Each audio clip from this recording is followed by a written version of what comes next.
So guys, samahan niyo ako, bibili ako ng isda para sa 10 gallon tank ko. So tara na guys.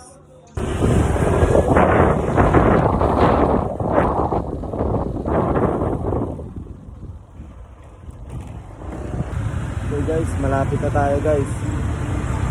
Doon ulit tayo pupunta guys sa pinuntahan ko kahapon. Sa last vlog ko. So, titingnan lang natin kung ano pwede natin bilhin ng isda ron para sa 10 gallon. Kasi naggaling na tayo kung kagabi. So, tingnan natin. Guys, dito na tayo guys.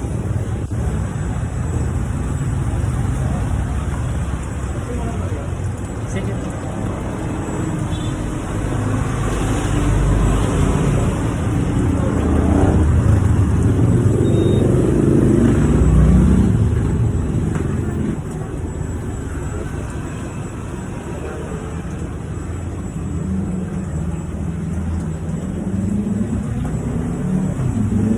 Bibiling ko to guys.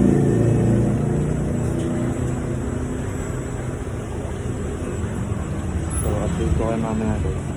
So guys, paalis na tayo. Wala tayong nabili dito sa 3 days. So try natin sa ibang shop. Guys, nandito na tayo.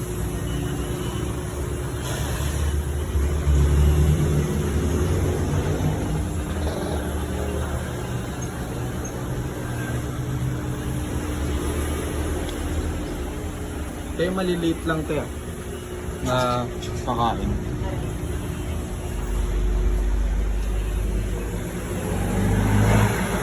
So guys, ito yung nabili ko. Betta fish. Tapos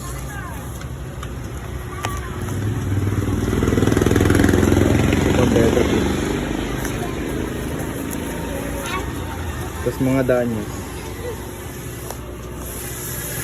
Yun lang guys, bye-bye.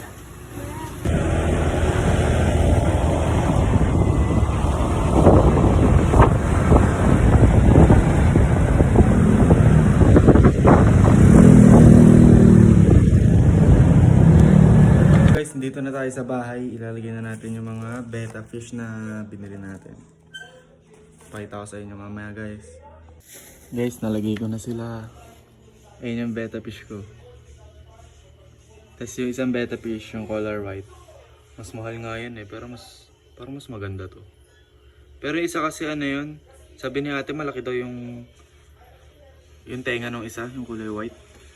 May sinabi si ate parang ear betta ba yan? Parang ganun. Pakita ko sa inyo mamaya guys. So may balloon molly pala ako, ayan o. Yan. Tapos mga danyos. Yan o, dami ng danyos ko, 10. Ang cute. Madadagdagan pa yan guys. Guys, ito yung isang betta. Yan yung sinasabi ko sa inyo guys. So, makapal yung ear niya. Parang yun.